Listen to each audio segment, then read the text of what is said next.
Hello guys, welcome to my YouTube channel Shiva learning point. तो भाई कैसे हैं आप सब? आई होप आप सब बहुत अच्छे होंगे और आप सबकी तैयारी भी बहुत अच्छी चल रही होगी। तो भाई जैसा कि मैं आपको टीचिंग एग्जाम की तैयारी करवा रही हूँ, आप किसी भी टीचिंग एग्जाम की तैयारी कर रहे हो, चाहे वो केवीएस है, DSSS है, AMRS है, कोई भी टीचिंग एग्जाम है, सीटेट एचटेट वगैरह भी, तो भाई हर टीचिंग एग्जाम में इन टॉपिकों से क्वेश्चन पक्का पूछे जाते हैं। मैं आपको ये कॉमन टॉपिक करवा रही हूँ। ठीक है, तो आज का हमारा टॉपिक है व्यक्तित्व। ठीक है, हम व्यक्तित्व के प्रकार पढ़ेंगे। तो सबसे पहले जब हम व्यक्तित्व के प्रकार पढ़ने वाले हैं तो हमें पता होना चाहिए कि व्यक्तित्व क्या होता है। ठीक है, तो भाई व्यक्तित्व होता है किसी भी व्यक्ति द्वारा किया जाने वाला व्यवहार। ठीक है, कि कोई भी व्यक्ति जो व्यवहार करता है उसके अकॉर्डिंग हम उसके व्यक्तित्व का पता लगाते हैं। व्यक्तित्व दो प्रकार का होता है, मतलब अंदरूनी और बाहर का। ठीक है, तो जो व्यक्ति व्यवहार करता है उस व्यवहार के अकॉर्डिंग हमें पता चलता है कि व्यक्तित्व कैसा है उस व्यक्ति का। ठीक है, तो ये तीन मनोवैज्ञानिकों ने इसके प्रकार बताए हैं जो इम्पोर्टेंट है। तो देखो भाई, सबसे पहले जो क्रेसनर है, क्रेसनर ने इसके 4 प्रकार दिए हैं। ठीक है, जो क्रेसनर है, क्रेसनर ने 4 प्रकार दिए हैं और शारीरिक आधार पर इसके प्रकार बताए हैं व्यक्तित्व के। तो 4 प्रकार कौन कौन से हैं? स्थूलकाय, कृशकाय, पुष्टकाय और विशालकाय। स्थूलकाय, कृशकाय, पुष्टकाय और विशालकाय। ठीक है, अब हम इनके बारे में देखेंगे कि भाई ये क्या है। जो स्थूलकाय है, देखो भी आपको दिखाई दे रहा होगा, मैंने ये इंसान बनाया हुआ है। मेरी ड्राइंग थोड़ी ऐसी है, तो भाई देख लो, मैंने ये एक व्यक्ति बनाया है। इसका पेट कैसा है? मोटा है, गोलाकार है। तो जो स्थूलकाय होते हैं वो हाइट में तो छोटे होते हैं। जो स्थूलकाय व्यक्ति होते हैं हाइट में छोटे होते हैं और वो गोलाकार होते हैं, मतलब कि उनका पेट मोटा ऐसे गोल मटोल टाइप के नहीं होते हैं, जो छोटे से होते हैं गोल मटोल होते हैं, तो उस टाइप के होते हैं। ठीक है, अब जो क्रेसनर है वो कहते हैं कि जो इस टाइप के इंसान है वो कैसे होते हैं भाई? वो सामाजिक प्राणी होते हैं, वो समाज में घुल मिल के रहते हैं, वो सामाजिक प्राणी होते हैं। ठीक है, और क्या है? खुश मिजाज, कि वो खुश मिजाज होते हैं भाई, हमेशा खुश रहते हैं।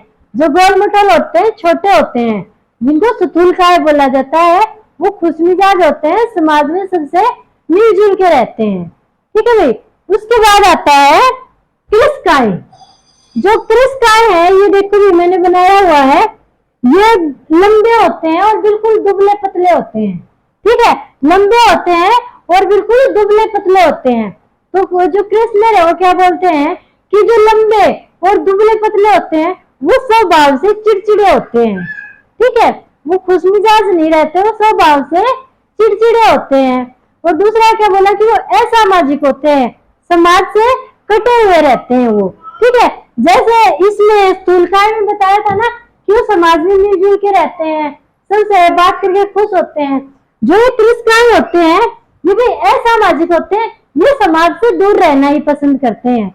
आपके आस पड़ोस में भाई बहुत सारे इंसान होंगे, आप उनमें मैच करके देखना। ठीक है, आपका कोई दोस्त हो जो छोटा हो, गोल मटोल हो, उसको देखना क्या वो सच में खुश मिजाज है।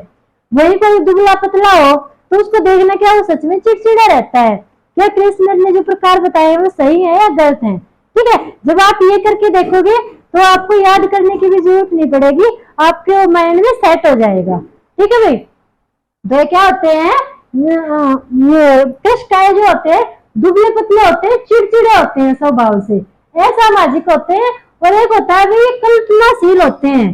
ठीक है, कल्पनाशील होते हैं, काल्पनिक होते हैं, अपने दिमाग में कल्पना बना लेते हैं कि हाँ भाई मुझे वहां पे जाना है, ऐसे करना है, ऐसे करना है, मेरे पास इतने ज्यादा पैसे आ जाएंगे, मैं एक बंगला खरीद लूंगा, एक गाड़ी खरीद लूंगा, फिर एरोप्लेन भी खरीद लूंगा।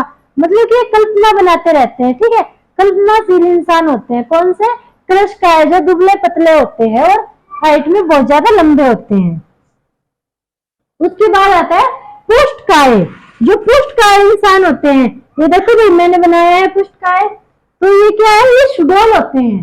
ठीक है, सुडौल होते हैं, मतलब कि हट्टे कट्टे इंसान होते हैं, हाइट भी कुल मिला के ठीक ही होती है, शरीर से भी ठीक ही होते हैं। ठीक है, लंबे भी होते हैं और शरीर से हेल्दी भी होते हैं, तो ये सुडौल होते हैं।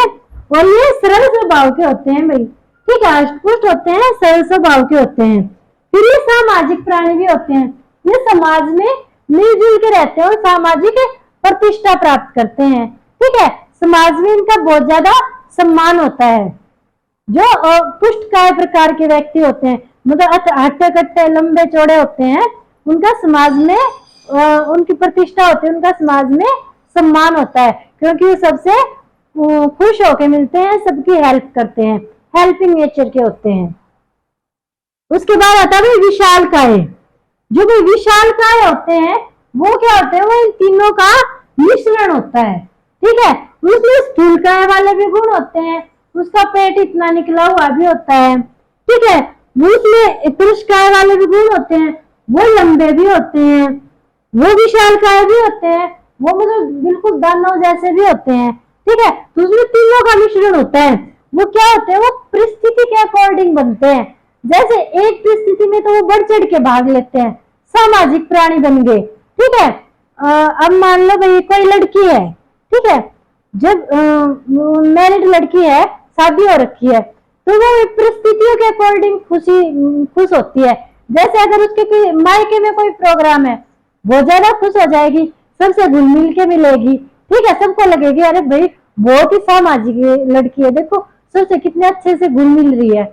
वही दूसरी ओर अगर उसके ससुराल में कोई प्रोग्राम है तो वो मुंह चढ़ा के रहेगी, कोई उससे बोल रहा है तो ऐसे ऐठ के बोल रही है, मतलब बिल्कुल चिड़चिड़ी रहेगी। तो क्या है, लड़की तो एक ही है, उसका स्वभाव परिस्थितियों के अकॉर्डिंग चेंज हो गया। तो ये किस में होता है, ये विशालकाय में होता है, ठीक है। इसलिए इन सब का मिश्रण पाया जाता है।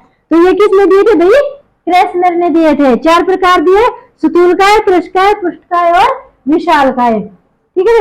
उसके बाद आते हैं सेल्डन के अनुसार। जो सेल्डन मनोवैज्ञानिक है, उन्होंने भाई 1940 में प्रयोग किया लगभग 4000 छात्रों पे। इन्होंने 4000 कॉलेज के छात्रों की बिल्कुल नग्न तस्वीर उतारी, बगैर कपड़ों के नग्न तस्वीर उतारी, और उनके आधार पर इन्होंने अध्ययन किया, ठीक है। और उसके बाद फिर इन्होंने जो व्यक्तित्व है उसके 3 प्रकार बताए, एंडोमॉर्फी, मेसोमॉर्फी और एक्टोमॉर्फी। एंडोमॉर्फी, मेसोमॉर्फी और एक्टोमॉर्फी। अब देखो एंडोमॉर्फी क्या है, एंडोमॉर्फी देखो ये बना रखा मैंने, कोई आपके पड़ोसी हो जिससे इसकी शक्ल मिलती हो तो देख लेना और बता देना मैम ने उसका चित्र बनाया है, ठीक है। देखो भाई ये मोटे होते हैं, छोटे होते हैं, ठीक है।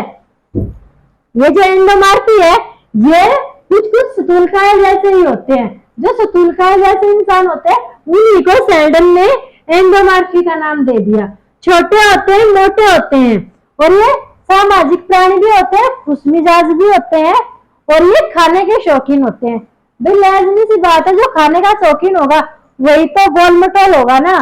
अब जो खाने का शौकीन नहीं होगा वो मेरी तरह दुबला पतला इंसान मिलेगा, जो खाने का शौकीन होगा वो गोल मटोल मिलेगा। तो भैया खाने के शौकीन होते हैं, सामाजिक होते हैं, खुश मिजाज होते हैं। उसके बाद इन्होंने दूसरा दिया मीशोमॉर्फी। मीशोमॉर्फी में क्या है कि मतलब कि हष्टपुष्ट टाइप के होते हैं, ठीक है, हष्टपुष्ट टाइप के होते हैं, इनकी हाइट भी ठीक होती है, फिगर भी ठीक होता है, ये बिल्कुल संतुलित होते हैं, ना ज्यादा पतले होते हैं ना ज्यादा मोटे होते हैं। फिर क्या है, बहुत ज्यादा फुर्तीले होते हैं, क्योंकि भाई एक ज्यादा पतला इंसान है उसको आप दौड़ाओगे सांस चढ़ जाएंगे, रुक जाएगा।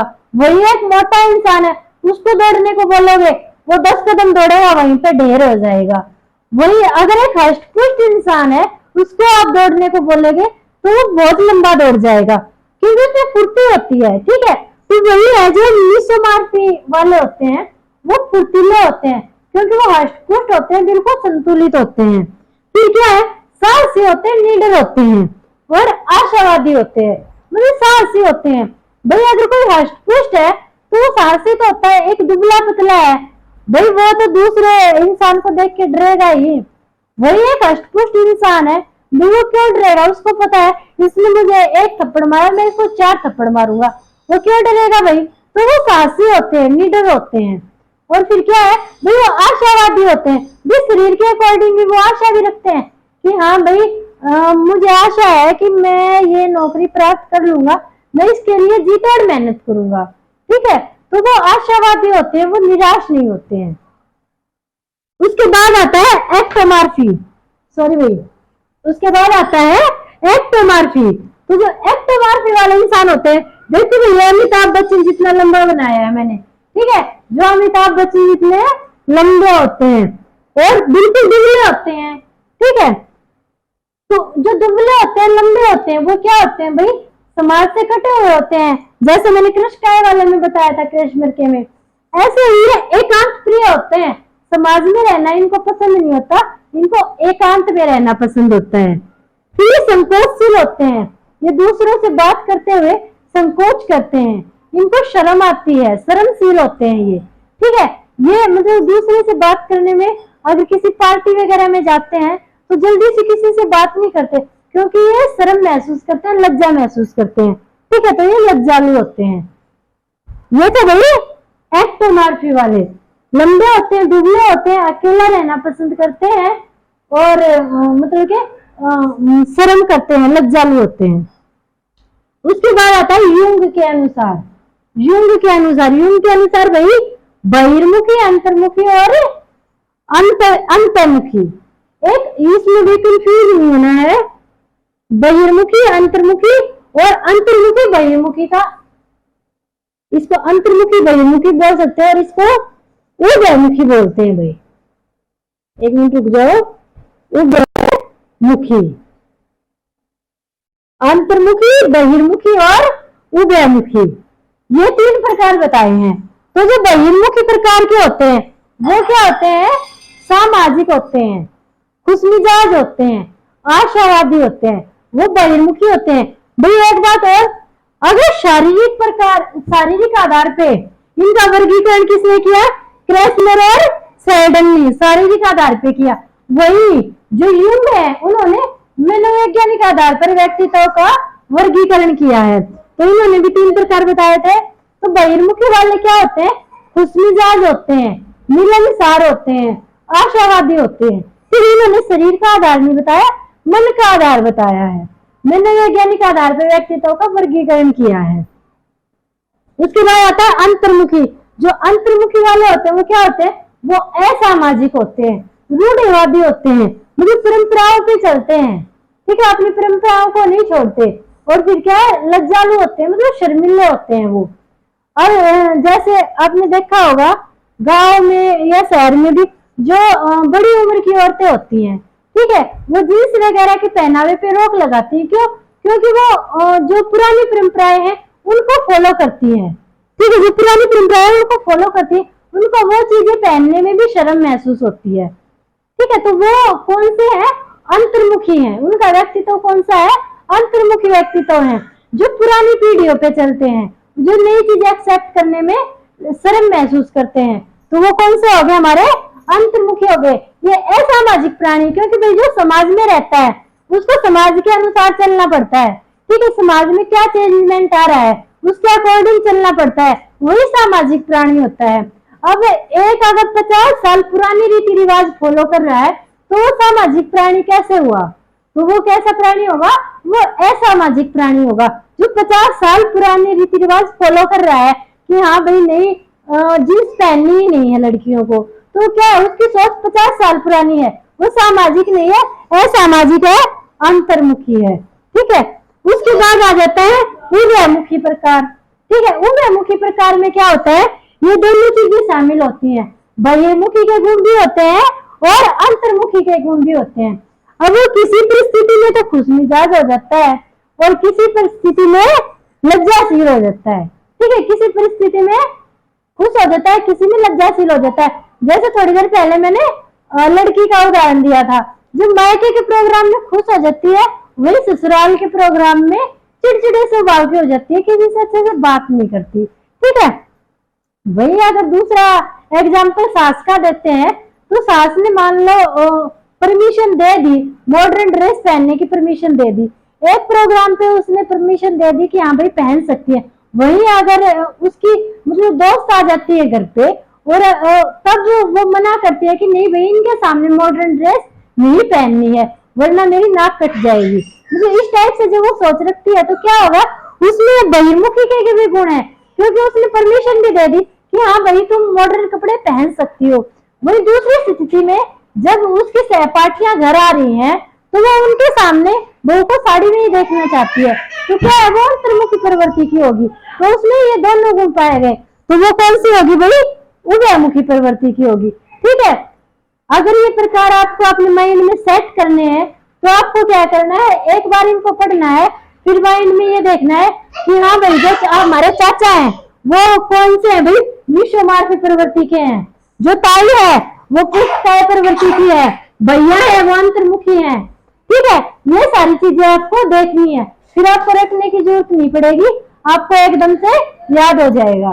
तो भाई आज के लिए इतना ही। आई होप आप सबको वीडियो पसंद आई होगी। वीडियो को लाइक और शेयर कर देना, चैनल को सब्सक्राइब कर देना। Thank you.